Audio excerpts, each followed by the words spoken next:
મારે બીજી વસ્તુ માગવાની જરૂર શું છે?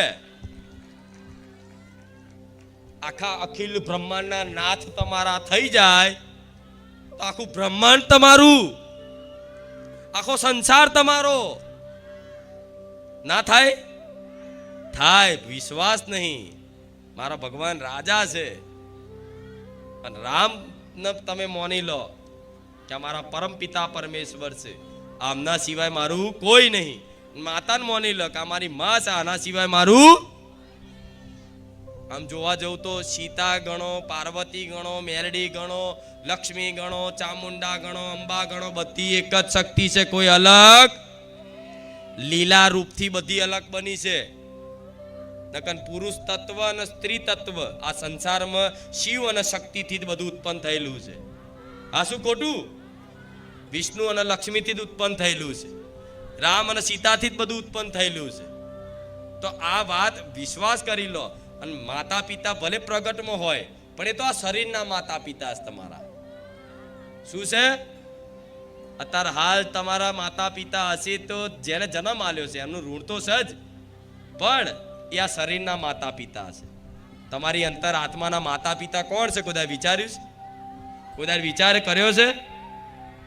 નહીં વિચાર કર્યો. હવે વિચાર આવ્યો છે. સાચી વાત છે મારી.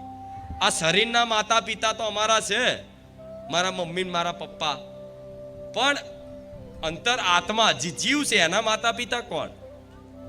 તો એ જ મારા શિવ ને શક્તિ ગણો તોય, રામ સીતા ગણો તોય, અને વિષ્ણુ ને લક્ષ્મી ગણો તોય એ જ પરમ પિતા પરમેશ્વર છે અને એ જ માતા છે. બધી દેવી શક્તિ એક જ તત્વથી બનેલી છે.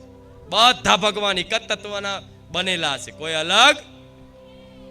આ વાત માની લેશો તો જલ્દી વિશેષ કૃપા થશે.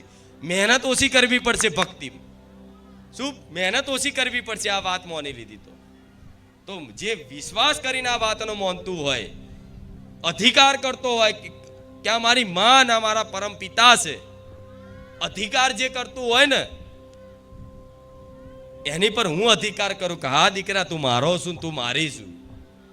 તમે જ માતાનું નામ માનતા હોય, તમે જ ભગવાનને પોતાના નામ માનતા હોય, પિતા તરીકે ના માનતા હોય. કોઈ બધાની અલગ અલગ ભક્તિ. જો કોઈ ભગવાનને સખા તરીકે માને, કોઈ સખી તરીકે માને, કોઈ ગોપીઓનો ભાવ જેવો હતો ભગવાન પ્રત્યે, ખબર છે ને? એ મતલબ સખા તરીકે માનતા કે મારો મિત્ર છે. સુદામા મિત્ર તરીકે ભગવાનને માનતા, જશોદા માતા કૃષ્ણ ભગવાનના પુત્ર તરીકે માનતા. તો ભગવાન જો એટલા મોટા પરમ